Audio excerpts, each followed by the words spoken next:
ಶಾಲು ನಿಮ್ಮೆಲ್ಲರಿಗೆ ಶುಭ ಮುಂಜಾನೆ. ಈ ದಿನದ ವಾಗ್ದಾನಕ್ಕೆ ಸ್ವಾಗತ ಮಾಡುತ್ತೇನೆ. ಈ ದಿನ ವಾಗ್ದಾನ ನೋಡಿಕೊಳ್ಳೋಣ. ಯೋಹಾನ ಸುವಾರ್ತೆ 6ನೇ ಅಧ್ಯಾಯ 5ನೇ ವಚನ ಓದಿ ಸಹಾಯ ಮಾಡೋಣ. ಹೀಗಿರಲಾಗಿ ಯೇಸು ಕಣ್ಣೆತ್ತಿ ನೋಡಿದಾಗ ಬಹುಜನರ ಗುಂಪು ತನ್ನ ಬಳಿಗೆ ಬರುವುದನ್ನು ಕಂಡು, ಇವರ ಊಟಕ್ಕೆ ನಾವು ರೊಟ್ಟಿ ಎಲ್ಲಿಂದ ಕಂಡು ತರೋಣ ಎಂದು ಫಿಲಿಪ್ಪನನ್ನು ಕೇಳಿದನು. ತಾನು ಮಾಡಬೇಕೆಂದಿದ್ದು ತನಗೆ ತಿಳಿದಿದ್ದರೂ ಅವನನ್ನು ಪರೀಕ್ಷಿಸುವುದಕ್ಕೆ ಈ ಮಾತನ್ನು ಕೇಳಿದನು.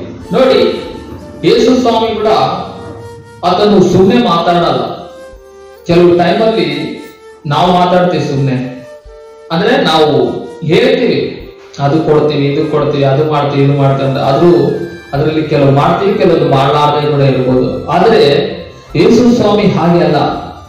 ಏನಾದ್ರೂ ಮಾಡ್ಬೇಕಂದ್ರೆ ಆ ಟೈಮಲ್ಲಿ ಮಾತ್ರ ಹೇಳ್ತಾನೆ ಯೇಸು ಸ್ವಾಮಿ, ಇಲ್ಲಾಂದ್ರೆ ಹೇಳಕ್ ಹೋಗಲ್ಲ. ಬೈಬಲಲ್ಲಿ ಆದಿಕಾಂಡ ಮೊದಲುಗೊಂಡು ಪ್ರಕಟಣೆವರೆಗೆ ಆತನು ಕೊಟ್ಟ ದರ್ಶನ, ಯೇಸು ಸ್ವಾಮಿ ಕೊಟ್ಟ ದರ್ಶನ, ಇಲ್ಲಾಂದ್ರೆ ಕೆಲವೊಂದು ಪ್ರೇರಣೆ, ಪ್ರವಚನೆ ಯಾವುದೇ ನೀವು ನೋಡುವಾಗ ಅಲ್ಲಿ ಆತನು ಮುಂದೆ ಹೇಳ್ತಾನೆ, ತಿಳಿಸಿದ್ದನ್ನೇ ಆತನು ಮುಂದೆ ಮಾಡೋದು. ಅದಕ್ಕೆ ಯೇಸು ಸ್ವಾಮಿ ಕೂಡ ತನ್ನ ಶಿಷ್ಯರ ಹತ್ರ ಹೇಳ್ತಾ ಇದ್ದಾನೆ. ಯೋಹಾನ ಸುವಾರ್ತೆ ನಾವು 6ನೇ ಅಧ್ಯಾಯ 5ನೇ ವಚನದಲ್ಲಿ ನೋಡಿದ್ವಿ. ಅಲ್ಲಿ ಬಹಳ ಮಂದಿ ಜನಗಳು ಬರ್ತಾ ಇದ್ದಾರೆ. ಯಾಕಂದ್ರೆ ಮಾಡ್ಬೇಕಂತ ಆತನಿಗೆ ಗೊತ್ತು, ಏನ್ ಮಾಡ್ಬೇಕು, ಅವ್ರಿಗೆ ಊಟ ಹೆಂಗ್ ಕೊಡ್ಬೇಕು ಹೆಂಗಂತ ಯೇಸು ಸ್ವಾಮಿಗೆ ಎಲ್ಲ ಗೊತ್ತು ಕಾರಣವಾಗಿ ಪರೀಕ್ಷೆ ಮಾಡೋದಕ್ಕೆ ಹೇಳ್ತಾ ಇದ್ದಾನೆ. ಅಂದ್ರೆ ನಾವು ನೋಡುವಾಗ ಅದ್ರ ಮುಂದೆ ಏನ್ ಮಾಡ್ಬೇಕಂತ ಯೇಸು ಸ್ವಾಮಿಗೆ ಗೊತ್ತು, ಅದಕ್ಕಾಗಿ ಹೇಳ್ತಾ ಇದ್ದಾನೆ. ಅದಕ್ಕೆ ನಾನು ಸುಮ್ಮನೆ ಹೇಳಲ್ಲ. ಅವಾಗ ಪ್ರತಿಯೊಂದು ವಿಷಯದಲ್ಲಿ ನಿನ್ನ ಹತ್ರ ವಾಕ್ಯದ ಮುಖಾಂತರ ಮಾತಾಡ್ತಾ ಇದ್ದಾನೆ ಈ ದಿನ, ಇಲ್ಲ ಸೇವಕರ ಮುಖಾಂತರ ಮಾತಾಡ್ತಾ ಇದ್ದಾನ ಅಂದ್ರೆ ನಿನ್ನ ಪರಿಸ್ಥಿತಿಗೆ ತಕ್ಕಂತೆ ಮಾತಾಡ್ತಾ ಇದ್ದಾನ. 100% ದೇವ್ರ ಮುಂದೆ ಏನೋ ಮಾಡ್ಲಿಕ್ಕೆ ಇರ್ತಾನೆ.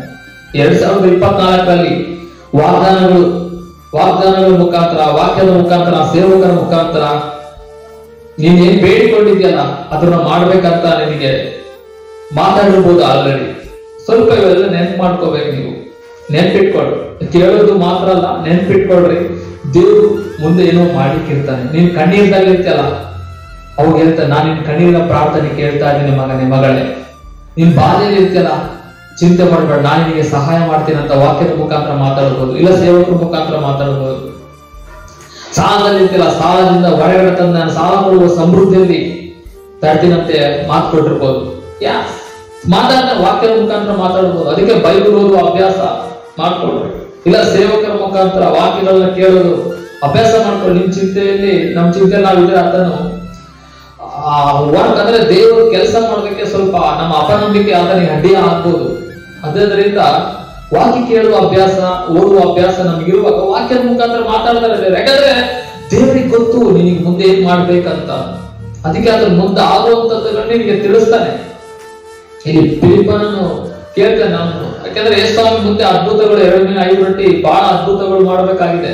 ಅದಕ್ಕೆ ಹೇಳ್ತಾ ಇದ್ದಾನೆ, ನಿನ್ ಜೀವಿತದಲ್ಲಿ ಕೂಡ ಏನಾದ್ರೂ ಕಠಿಣ ಆಗಿದ್ರು ಕೂಡ ಬಾಧೆ ಪಡ್ತಾ ಇದೆಯಲ್ಲ, ಬಾಧೆ ಪಡೋದು ಬಿಡು, ಸ್ವಲ್ಪ ಹೊತ್ತು ವಿರಾಮ ತಗೋದಕ್ಕೆ ವಾಕ್ಯದ ಮುಖಾಂತರ ಏನ್ ಮಾತಾಡ್ಬೋದು ನನ್ನ ಹತ್ರ ಇವತ್ತು.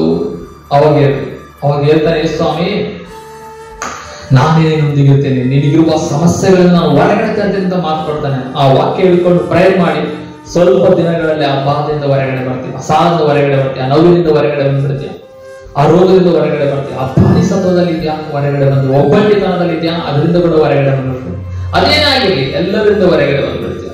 ನಮ್ ಜನ ಬಹಳ ಮಂದಿ ಎಲ್ಲಿ ಮಿಸ್ ಆಗ್ತಾರಂದ್ರೆ ಈ ಕೆಲವೊಂದು ವಿಷಯಗಳಲ್ಲಿ ನಂಬ್ತಾರೆ ದೇವ್ರನ್ನ, ಇಲ್ಲ ದೇವ್ರಿಗೆ ಕೊಡ್ತಾರೆ, ಇಲ್ಲ ಅಂತ ಹೇಳಲ್ಲ, ಎಲ್ಲ ಓಕೆ. ಆದ್ರೆ ದೇವ್ರು ಏನ್ ಹೇಳ್ತಾನಲ್ಲ ಅದನ್ನು ಕೇಳಲ್ಲ. ಯಾಕಂದ್ರೆ ದೇವ್ರು ಮಾತಾಡ್ತಾನೆ ನಿಮ್ ಪರಿಸ್ಥಿತಿಗಳಿಗೆ ತಕ್ಕಂಗೆ, ಅದನ್ನು ಸುಮ್ಮನೆ ಮಾತಾಡಲ್ಲ. ಅದಕ್ಕೆ ನಾವು ವರ್ಷಗಳಲ್ಲಿ ವಾಗ್ದಾನ ತಗೊಂತೀವಿ.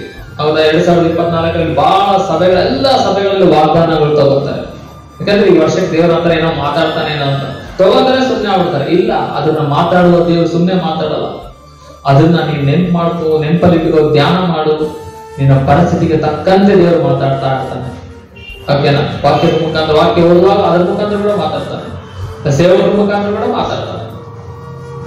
ಈಗ ಉದಾಹರಣೆ ನೋಡಿ, ನಿನಗೆ ಯಾವ ಕ್ಯಾನ್ಸರ್ ಇಲ್ಲ, ಕ್ಯಾನ್ಸರ್ ರೋಗ ಹೋಗುತ್ತೆ ಅಂತ ದೇವ್ರು ಮಾತಾಡಲ್ಲ. ಸಾಲ ಇದೆಯಾ, ಆ ಸಾಲಕ್ಕೆ ತಕ್ಕಂತಾನೆ ಮಾತಾಡೋದು ದೇವರು. ನಷ್ಟ ಆಗಿದ್ಯಾ, ನಷ್ಟಕ್ಕೆ ತಕ್ಕಂತೆ ಇನ್ನೂ ನಷ್ಟ ಆಕೆ ಅಂತ ಮಾತಾಡಲ್ಲ ದೇವರು. ಆ ನಷ್ಟದಿಂದ ನಾನು ಲಾಭ ಕೊಡ್ತೀನಿ ಅಂತ ದೇವರು ಮಾತಾಡ್ತಾನೆ. ಅದಕ್ಕೆ ಮಾತನಾಡುವ ದೇವರು ಎಂಬುದಾಗಿ ಸ್ವಾಮಿ. ಅದಕ್ಕೆ ನಾನೇನ್ ಹೇಳ್ತೀನಿ ಅಂದ್ರೆ, ನಾಳೆ ನಿನ್ ಲೈಫಲ್ಲಿ ನಾಡಿದ್ದು ನಿನ್ ಲೈಫಲ್ಲಿ ಏನ್ ಮಾಡ್ಬೇಕು ಅನ್ಕೊಂತಾನ ಅದನ್ನ ಇವತ್ತೇ ನಿನಗೆ ಮುಂದೆ ತಿಳಿಸಿನೇ ಮಾಡ್ತಾನೆ ದೇವರು. ಕೆಲವು ವಿಷಯದಲ್ಲಿ, ಮತ್ತೆ ಎಲ್ಲಾ ವಿಷಯದಲ್ಲಿ ಅಂತಲ್ಲ, ಕೆಲವು ಸರ ಇನ್ಸಿಡೆಂಟ್ ಆಗಿ ಮಾಡ್ಬಿಡ್ತಾನೆ, ಕೆಲವು ವಿಷಯದಲ್ಲಿ ಹಿಂಗೆ ತಿಳಿಸ್ತಾನೆ. ಓಕೆ, ಇದನ್ನ ನಂಬಿ ದೇವ್ರ ನಿಮ್ಮೆಲ್ಲರನ್ನ ಆಶೀರ್ವಾದ ಮಾಡಿ ಪ್ರಾರ್ಥನೆ ಮಾಡಿ. ಪರಿಶುದ್ಧನೇ, ನೀನು ಮುಂದೆ ಆಗುವಂತ ಕೆಲವೊಂದು ವಿಷಯಗಳನ್ನ ನಮ್ಮ ಸಂಗಡ ಮುಂದೆ ತಿಳಿಸಿನೇ ನಮ್ಮ ಹತ್ರ ಮಾಡಿದ್ದೀವಿ ನಮ್ಮ ಜೀವನದಲ್ಲಿ. ಅದನ್ನ ನಾವು ನಂಬ್ತಾ ಇದ್ದೇವೆ, ಯಾಕಂದ್ರೆ ನೀನು ವಾಗ್ದಾನ ಮಾಡುವ ದೇವರು ನಂಬಿಗಸ್ತನ.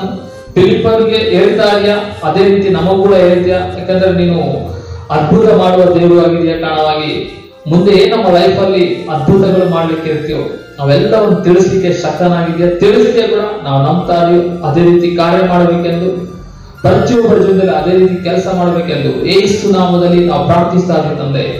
ಆಮೆನ್.